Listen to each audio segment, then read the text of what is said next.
Team, Bihar के chief electoral officer Shri Vinod Gunjiyal ji और बिहार की इस पावन भूमि के हमारे मीडिया सहकर्मी, हम सबसे पहले भारत के सभे मतदाता के अभिनंदन करतानी आ विशेष गहन पुनरीक्षण अभियान SIR के सफलतापूर्वक संपन्न करावे खातिर रउआ सभे के कोटि कोटि आभार आ धन्यवाद जतावत बानी। भारत निर्वाचन आयोग की तरफ से बिहार के सब मतदाता सभक अभिवादन करैत छी। आपके माध्यम से मैं बिहार के सभी मतदाताओं से यह आह्वान करता हूं कि आइए, जिस तरह से हम अपने त्योहारों को उल्लास और श्रद्धा से मनाते हैं और विशेष रूप से बिहार की छठ पूजा जैसे महान लोक पर्व को पूरे उत्साह व आस्था से मनाते हैं, उसी तरह से लोकतंत्र के चुनाव के इस महापर्व को भी उत्सव की तरह मनाएं। अपनी भागीदारी सुनिश्चित करें, जिम्मेदारी निभाएं और मतदान अवश्य करें। अपना भागीदारी पक्का करी, जिम्मेदारी निभाएं, आप वोट जरूर करें। धन्यवाद। अब हम आपके समक्ष एक छोटी सी प्रेजेंटेशन देंगे जिसमें कि बिहार के आने वाले इस चुनाव में जो चुनाव आयोग ने नई पहलें की हैं, जो कि अब देश भर में भी लागू होंगी, उनके बारे में हम आपको बतला सकें। नेक्स्ट। बिहार में 243 जनरल कॉन्स्टिट्यूएंसीज हैं, ST 2, ST 38। नेक्स्ट। बिहार के विधानसभा की कालावधि 22 नवंबर तक समाप्त हो रही है और उसके पहले ही चुनाव संपन्न होंगे। पूरी चुनाव आयोग की टीम पिछले 2 दिनों से बिहार में है। हालांकि इसके पहले भी हमारे वरिष्ठ अधिकारी पूरे बिहार का दौरा कर चुके हैं। आने के बाद सबसे पहले चुनाव आयोग ने बिहार की सभी मान्यता प्राप्त राजनीतिक दलों के साथ बैठक की। बिहार के सभी DM, SP, SSPs, IG, DIGs, commissioners के साथ साथ सभी एनफोर्समेंट एजेंसीज के हेड और नोडल ऑफिसर्स के साथ भी मुख्य निर्वाचन अधिकारी Bihar, state police nodal officer और CAPF के नोडल अधिकारियों के साथ बैठक की और उसके बाद बिहार के मुख्य सचिव, बाकी सचिव के साथ भी बैठक हुई, DGP से के साथ बैठक हुई और अब हम आखिरी चरण में हैं। जो सब कुछ हुआ उसका ब्यौरा आपको देकर फिर हम लोग वापस दिल्ली प्रस्थान करेंगे। नेक्स्ट।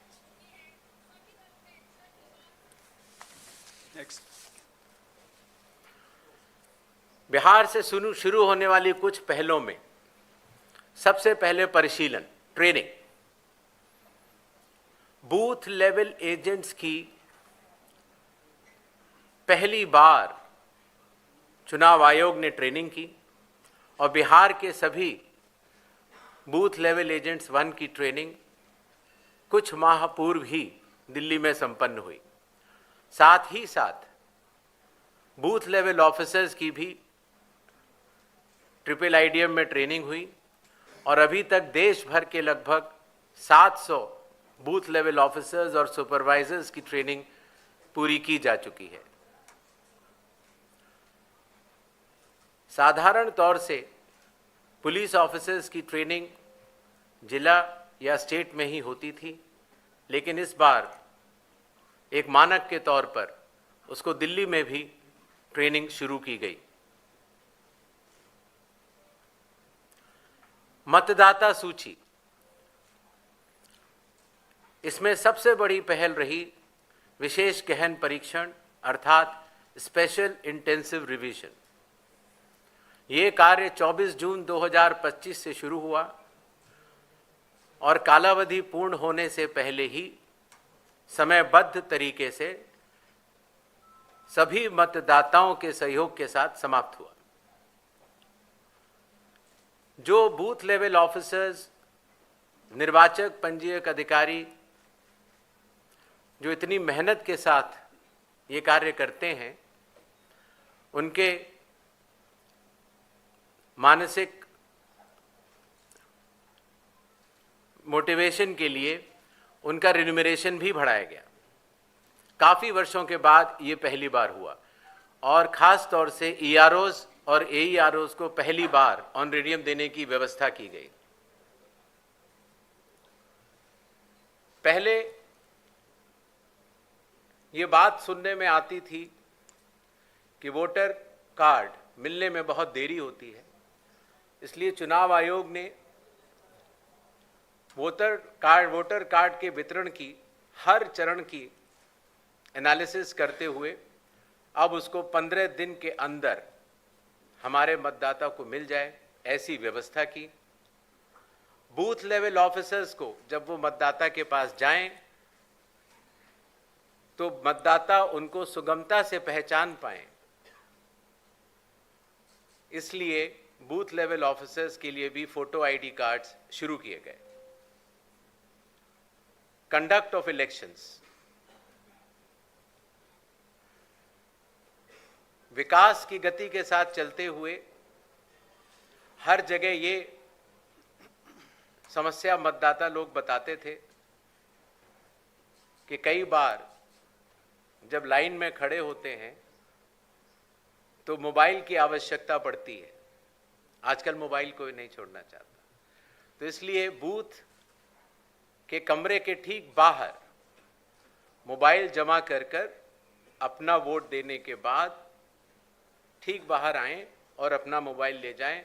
ऐसी व्यवस्था की ट्रायल की जा चुकी है पिछले बाई इलेक्शंस में और बिहार में ये पूरे राज्य में लागू होगा, सभी 90,000 पोलिंग बूथ पर।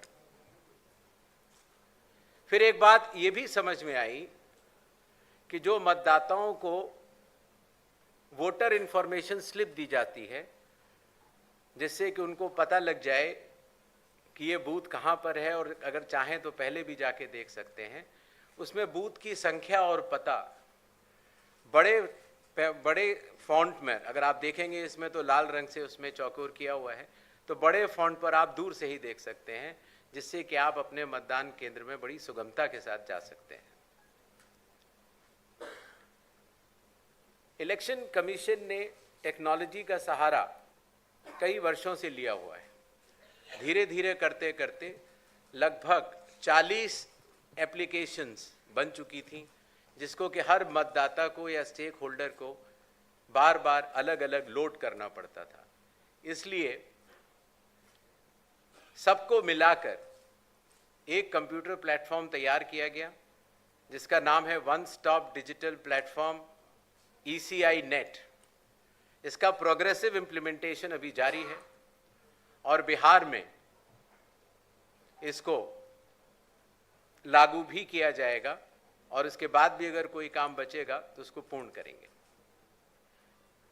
कई बार ये बात भी आती थी कि चूंकि पोलिंग स्टेशंस पर मतदाताओं की संख्या 1500 या उससे अधिक हो जाती थी, तो बहुत लंबी लंबी क्यूज लग जाती थी और ख़ास तौर से आखिरी घंटों में क्यू को मैनेज करना मुश्किल भी हो जाता था।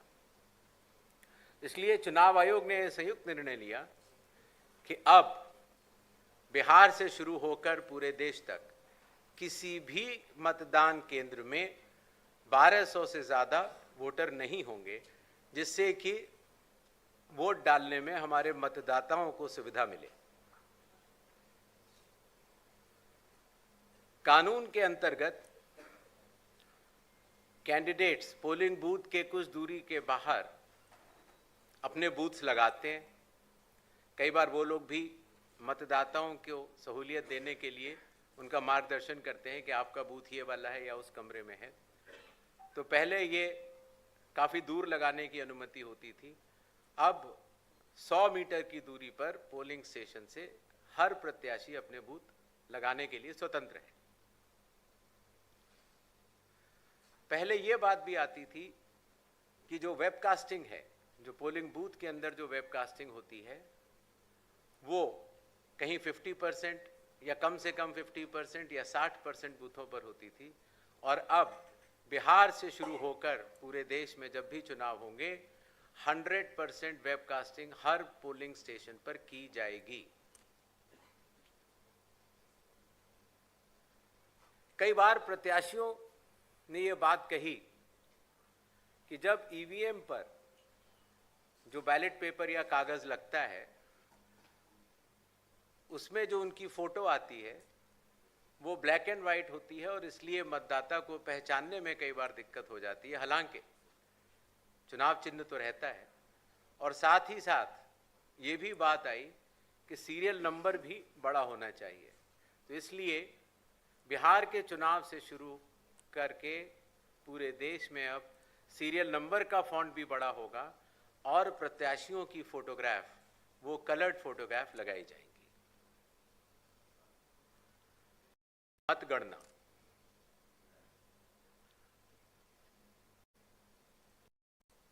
पहले जब वोट्स की काउंटिंग होती थी तो अगर फॉर्म 17C, जिसके बारे में आपको बाद में आगे बताऊंगा, अगर उसमें जो प्रिसाइडिंग ऑफिसर पोलिंग एजेंट्स को देते हैं और ईवीएम की काउंटिंग यूनिट में अगर कोई भी मिसमैच होगा तो ऐसी सभी वीवीपैट की गिनती पूर्णतः की जाएगी। इसी तरीके से पोस्टल बैलेट्स की गिनती भी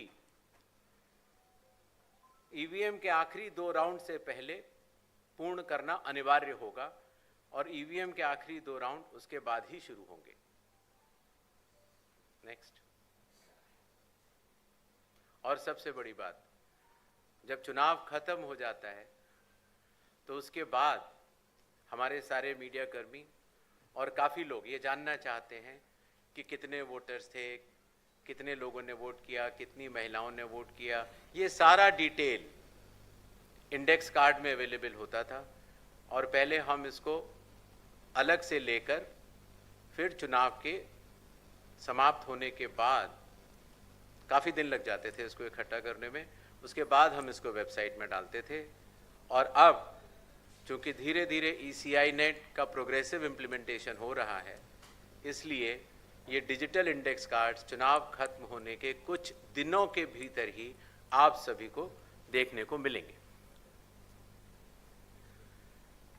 ये था छोटा सा एक ब्यौरा जो बिहार अब पूरे देश को राह दिखाने जा रहा है। 17 नए इनिशिएटिव्स जो कि बिहार में सफलतापूर्वक कुछ लागू हो चुके हैं, और कुछ कंडक्ट ऑफ इलेक्शंस में लागू होंगे और कुछ काउंटिंग में लागू होंगे। इसके पहले कि हम लोग सवाल जवाब का दौर शुरू करें, कुछ चीज़ें मैं आपको बतलाना चाहता हूँ। भारत में चुनाव संविधान, लोक प्रतिनिधित्व कानून और रूल्स के अंतर्गत होते हैं। दुनिया की सबसे बड़ी चुनावी व्यवस्था है भारत के चुनाव और भारत का चुनाव आयोग, और ये व्यवस्था कई चरणों में बटी हुई है।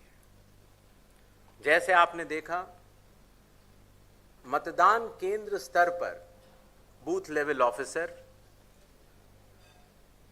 उनके ऊपर इलेक्टोरल रजिस्ट्रेशन ऑफिसर अर्थात ईआरओ अर्थात निर्वाचक पंजीकरण अधिकारी, जो कि एसडीएम स्तर के होते हैं,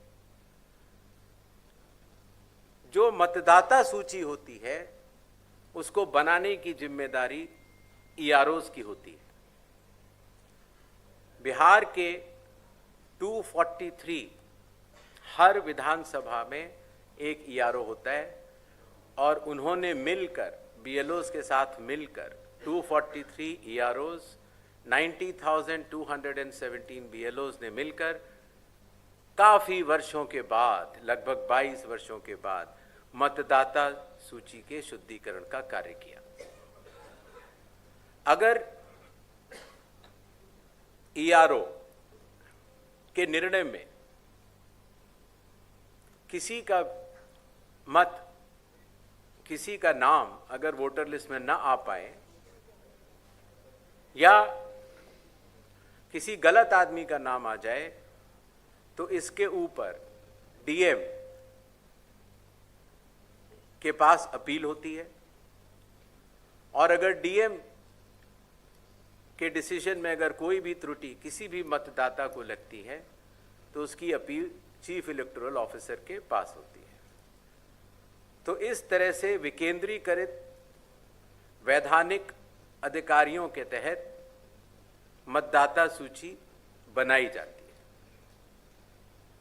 इसी तरीके से जब चुनाव होते हैं तो चुनाव आयोग हर विधानसभा के लिए एक रिटर्निंग ऑफिसर को नियुक्त करता है, जिसका कार्य होता है अपने विधानसभा में चुनाव कराना, और जो भी उसका रिजल्ट आता है वो रिटर्निंग ऑफिसर प्रख्यापित भी करते हैं और चुनाव आयोग के निर्देशों का और कानून का अक्षरश पालन करते हैं। ये बात मैंने आपको इसलिए बताई कि भारत के चुनाव दो भागों में बटे हुए हैं, एक मतदाता सूची को बनाना और दूसरा चुनाव कराना, और दोनों में विकेंद्रीकृत वैधानिक अधिकार दिए गए ईआरओज और रिटर्निंग ऑफिसर होते हैं और वो चुनाव आयोग द्वारा दिए गए निर्देशों का पालन करते हैं, और अगर उनके पालन में कहीं भी त्रुटि हो तो चुनाव आयोग उनको सुपरवाइज, डायरेक्ट और कंट्रोल भी करता है। इन छोटे शब्दों के साथ मेरे ख्याल से मैंने आपको चुनाव के बारे में कुछ ज़रूर बताया और I think we can open the धन्यवाद सर। अभी हम अपना क्वेश्चन एंड आंसर सेशन शुरू करेंगे।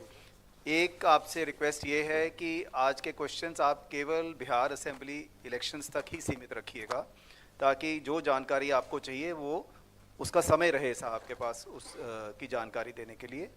आप kindly raise your hands, madam आएंगी आपके साथ माइक पे, आपका क्वेश्चन लेंगी। हम पहले 5 क्वेश्चन लेंगे, फिर उसके बाद फिर 5 क्वेश्चन, इस तरह चलेंगे। मैडम दीजिए इधर।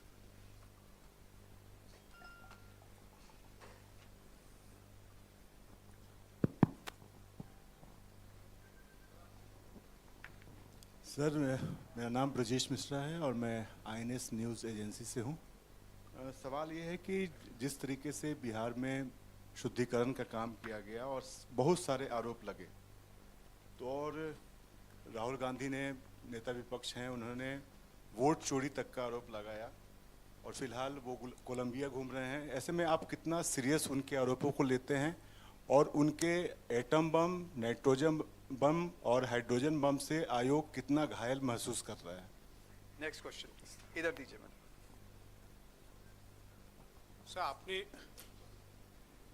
आपने एसआईआर कराया, लेकिन कई सारे मेरा नाम मनीष है, मैं डिकोडर से हूँ। आपने एसआईआर बिहार में कराया, इतना बड़ा जाइगेंटिक टास्क था। कई सारे इलेक्शन एक्सपर्ट्स, एनालिस्ट, जिसमें आपके फॉर्मर सीईसी हैं, उन्होंने कहा कि ये जो पूरा एक्सरसाइज है, इतने बड़ा एक्सरसाइज इलेक्शन बाउंड स्टेट में 4 महीने पहले कराना, ये इलेक्शन कमीशन का इनकम्पिटेंस है, उन्होंने ऑन रिकॉर्ड कहा। दूसरे कई लोगों ने कहा कि ये 50 सालों में चुनाव आयोग के द्वारा सबसे वर्स्ट डिसीजन था। कुछ लोगों ने ये भी कहा कि ये incompetence plus kindly motivated question. Decision Question इसलिए पूछिए, रहा please. कि इसमें कुछ सेक्शंस ऑफ द सोसाइटी को जानबूझकर एक्सक्लूड करने की कोशिश की गई। So what is your response to, how do you respond to this charges of incompetence plus motivated decision? दूसरा मेरा एक ये है कि kindly आपने please let's restrict to one question, we'll come back to you, no problem. इधर दीजिए, ये साहब बैठे। सर मेरा नाम शशि भूषण है, मैं प्रभात खबर अखबार से हूँ। सर मेरा सवाल है कि बिहार के जो प्रतिपक्ष के नेता हैं उनका आरोप है कि एक ही घर में कई कई मतदाताओं के नाम शामिल किए गए हैं, तो ये जो हाउस लिस्टिंग का काम है क्या इसमें सुधार होगा या वैसे ही रहेगा? दूसरा सर ये है कि फॉर्म 70C इसको लेकर क्या है कि क्या जो पहले वोटर एजेंट जो पॉलिटिकल पार्टी के चले जाते हैं तो उनकी क्या बाध्यता रहेगी कि वो लेकर और हस्ताक्षर करके ही वहाँ से जाए? Next question. और इसी से एक जुड़ा हुआ है सर, एक और जुड़ा शशि हुआ है जी, आप काइंडली ऐसे सर, मॉक पोल को लेके क्या जितने पॉलिटिकल पार्टी भाग लिए हैं और जो नहीं लिए हैं क्या उनका ब्यौरा आप जारी करेंगे? Sir good morning, I Kaushalendra Mishra from Hindustan newspaper. Sir मेरा सवाल एक है कि बिहार चुनाव हो या देश के कहीं भी चुनाव होते हैं, एक पैरामीटर फिक्स है कि प्रत्येक उम्मीदवार सर्टेन अमाउंट ही खर्च कर पाएगा, लेकिन हकीकत में वैसा होता नहीं है। तो इसको मॉनिटर करने के लिए कोई सख्त कदम सीसी उठाएंगे? और दूसरा सर एक सवाल है, You will have to repeat the question. Sir सवाल ये था कि एक पैरामीटर फिक्स है कि 40 लाख विधानसभा में खर्च कर पाएंगे उम्मीदवार, तो उससे अमूमन एक्सीड ही करता है, ये नॉन फिगर है, ये बातें हैं। तो इसको मॉनिटर कैसे सुनिश्चित कराएंगे आपकी लिमिट में वो खर्च हो? दूसरा सर एक इसी से जुड़ी हुई सवाल है कि हमारे कई उम्मीदवार हैं, कई पॉलिटिकल पार्टियां मान्यता प्राप्त आपके यहाँ से हैं, जिनके उम्मीदवार बहुत पुअर बैकग्राउंड से आते हैं, उन पे छोटे मोटे अपराध के मामले भी होते हैं, तो क्या वैसे उम्मीदवारों के लिए जो 3 अखबारों में या ये पब्लिश करने की बाध्यता है उसमें भी कोई आप रिलैक्सेशन देने जा रहे हैं? Thank you. हाँ जी बताइए। सर मैं रजनीश जी, बिहार झारखंड से। और सर एक सवाल है कि जो बिहार सरकार अभी जो गणना कराई थी यहाँ पे, उसमें सेक्स रेशियो जो है 914 था प्रति 1000 पुरुष पे महिलाओं की जो संख्या, और अभी आपकी ओर से जो SIR हुआ है तो उसमें ये संख्या घट गई है। तो क्या महिलाओं के नाम कटे हैं ज़्यादा या फिर जुड़ नहीं पाए हैं प्रॉपर? इसमें जो अंतर है इसमें क्या वजह है? Sir Brajkishore We'll come to the Dubey, next round. Sir Brajkishore नहीं दुबे, प्लीज प्लीज अभी आंसर लीजिए, फिर नेक्स्ट राउंड में सर एक सवाल ले लिया जाए। आते हैं हम, नेक्स्ट राउंड में आते हैं आपके पास, नो प्रॉब्लम। सबसे पहले 17C के बारे में बतलाना चाहूंगा, मॉक पोल और 17C। हर मतदान केंद्र पर मतदाताओं द्वारा मतदान होने से पहले एक मॉक पोल होता है, और मॉक पोल में प्रत्याशियों द्वारा नामित पोलिंग एजेंट्स के समक्ष ईवीएम और वीवीपैट, ईवीएम में पोलिंग की जाती है और वीवीपैट से उसका मिलान किया जाता है। मॉक पोल करना आवश्यक होता है जिससे कि पारदर्शिता का अनुभव हमारे प्रत्याशियों के पोलिंग एजेंट्स भी कर सकें। इसीलिए आपके माध्यम से ये मैं ज़रूर कहना चाहूँगा कि बिहार के आगामी चुनावों में जो जो प्रत्याशी खड़े हों वो अपने बूथों पर अपने पोलिंग एजेंट्स ज़रूर नामित करें। इसी तरीके से जब मतदान पूर्ण हो जाता है तो कानून के अंतर्गत उस समय जो पोलिंग एजेंट्स उपस्थित होते हैं, प्रिसाइडिंग ऑफिसर ईवीएम में देखते हैं कि टोटल कितने वोट पड़े, और वो फॉर्म 17C में भरने के बाद उन पोलिंग एजेंट्स को देते हैं जो कि वहां उपस्थित होते हैं। तो आपके माध्यम से आगामी प्रत्याशियों को भी मैं ये कहना चाहूँगा कि अपने पोलिंग एजेंट्स को मतदान शुरू होने से पहले पहुँचे, मॉक पोल अपने आंखों के सामने देखें और उसी तरीके से मतदान पूर्ण होने पर प्रिसाइडिंग ऑफिसर से अपना फॉर्म 17C लेकर आएं।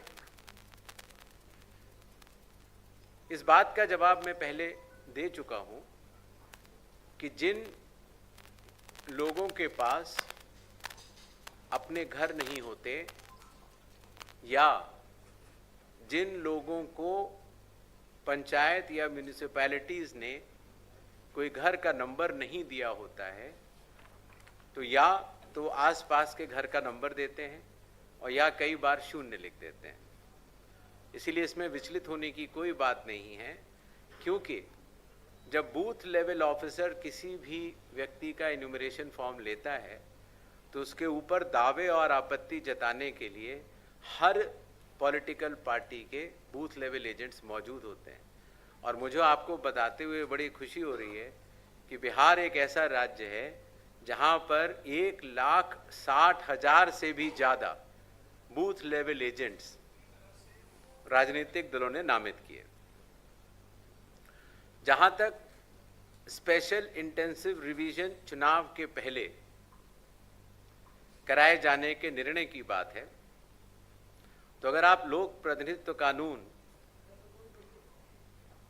के हिसाब से अगर चलेंगे तो रिवीजन हर चुनाव के पहले चुनाव आयोग को कराना लॉफुल है और लॉ के अंतर्गत कराना ही होता है। किसी का ये कहना कि रिवीजन चुनाव के बाद होना चाहिए वो न्याय संगत नहीं है। एक और विषय आया कि जब हमारे बूथ लेवल ऑफिसर्स ने घर घर जाकर मतगणना के फॉर्म्स की भरवाई की और ड्राफ्ट सूची में जिन लोगों का नाम आया 1 अगस्त 2025 को, और उसके बाद सभी राजनीतिक दलों को, सभी बूथ लेवल एजेंट्स को 1 अगस्त से लेकर पहले 1 सितंबर तक अपने दावे और आपत्ति, अर्थात अगर किसी का नाम छूट गया है तो बताने की पूर्ण स्वतंत्रता थी। अखबारों में ऐड दिए गए और इसी तरीके से अगर किसी अयोग्य आदमी का नाम अंदर चला गया है तो फॉर्म 7 भरने के बाद उसका नाम कटवाने की अर्जी देने के लिए कहा गया। ये कार्य 1 सितंबर को पूर्ण हुआ। चूंकि शायद और वास्तव में हमारे बूथ लेवल ऑफिसर्स ने काफ़ी अच्छा काम किया था, तो बहुत अधिक न तो दावे आए न आपत्तियां आईं, और अगर आई भी तो लोगों ने अपना नाम कटवाने के लिए दी, शायद क्योंकि उन्हें तब तक इस बात का काफ़ी अवेयरनेस हो चुकी थी कि आपका वोट सिर्फ एक जगह होना चाहिए, किसी एक असेंबली कॉन्स्टिट्यूंसी में ही हो सकता है।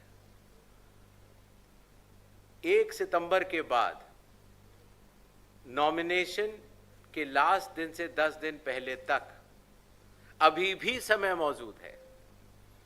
अगर किसी भी व्यक्ति को, किसी भी राजनीतिक दल को ये लगता है कि कोई योग्य मतदाता छूट गया है या किसी अयोग्य मतदाता का नाम मतदाता सूची में है, तो वो अपने दावे और आपत्ति जारी कर सकता है और उनके द्वारा मिले हुए दावे और आपत्तियां ERO लेवल पर उनका निस्तारण किया जाएगा और नॉमिनेशन का प्रोसेस खत्म होने के बाद चुनाव खत्म होने तक फिर वो सूची फ्रीज हो जाती है। अभी समय बाकी है। जहां तक खर्च की लिमिट की बात है, खर्च की लिमिट के इंस्ट्रक्शंस चुनाव आयोग द्वारा जारी किए जा चुके हैं। हर जिले में एक एक्सपेंडिचर ऑब्जर्वर की भी नियुक्ति की गई है, जो कि राजस्व सर्विसेज से होंगे और वो एक्सपेंडिचर का लेखा ब्यौरा रखेंगे। क्रिमिनल रिकॉर्ड के लिए कोई छोटा बड़ा नहीं है। आप कैसे भी प्रत्याशी हों, कमीशन के निर्देशों के अनुसार जो भी प्रक्रिया का पालन करना है आपको अखबार में बताना है या पब्लिक को बताना है कि ये क्रिमिनल रिकॉर्ड है, वो बताना अनिवार्य है।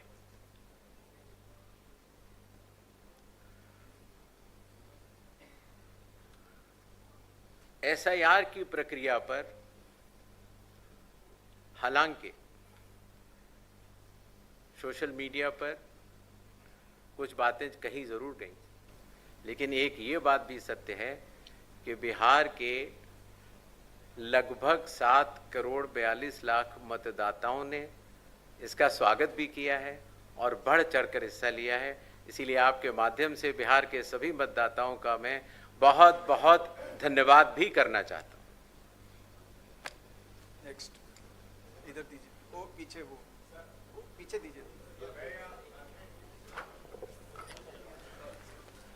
हाँ, नमस्ते, मेरा नाम पुष्यमित्र है, मैं इंडिया टुडे से हूँ। मैं ये जानने में मतलब मेरी रुचि रही जब फाइनल ड्राफ्ट रोल आ गया कि क्या बिहार में एसआईआर के बाद कुछ विदेशी नागरिक ऐसे मिले जिन्होंने अपना वोटर आईडी बना रखा था, लेकिन मुझे ये जानकारी किसी भी प्रेस रिलीज में नहीं मिली, पूछने पर भी नहीं मिली। क्या कुछ विदेशी नागरिक मिले हैं? क्योंकि ये बड़ा मुद्दा बिहार के चुनाव में बनता नजर आ रहा है। खासतौर पर बड़े नेता आके यहाँ कहते हैं कि घुसपैठियों को हटाने के लिए एसआईआर किया गया है। तो 2 सवाल हैं, क्या घुसपैठियों को हटाने के लिए एसआईआर हुआ था और क्या घुसपैठिए मिले? Thank you. इधर दीजिए। ब्रजकिशोर दुबे, दैनिक भास्कर से। सर, हमारा ये 2 पॉइंट पर सवाल है कि एसआईआर के दौरान विदेशी मतदाता कितने मिले बिहार में। दूसरा सवाल है सर कि इसमें कि कब तक और कितने लोगों को वोटर कार्ड जारी किया जाएगा। Next question please. मैडम वो पीछे दीजिए।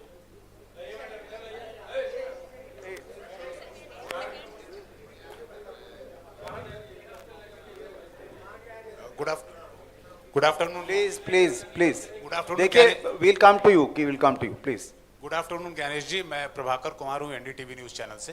मेरे 2 सवाल हैं छोटे से। पहला तो एक पॉलिटिकल गुट ने आपसे एक फेज़ में चुनाव की बात की है, उसके अपने रीज़न दिए उन्होंने, और दूसरों ने 2 फेज़ में बात की है।